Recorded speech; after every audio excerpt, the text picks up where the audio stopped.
अब समय की लाख सताए मुझ में हिम्मत बाकी है मेरा सर ढकने को माई तेरी चूनर काफी है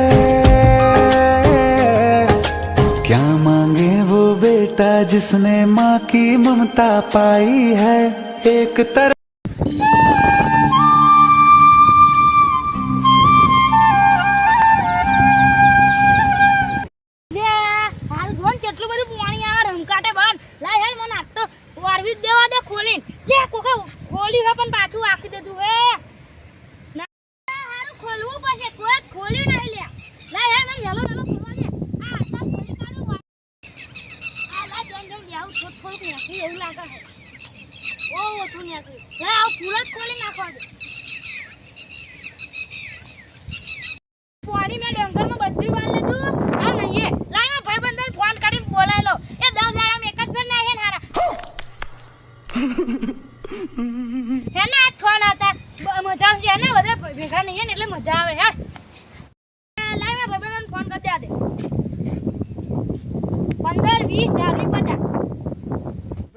हमारे यहाँ ऐसा ही होता है।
हे प्रभु हे हरि राम कृष्ण जगन्नाथ प्रेमानंद ये क्या हुआ?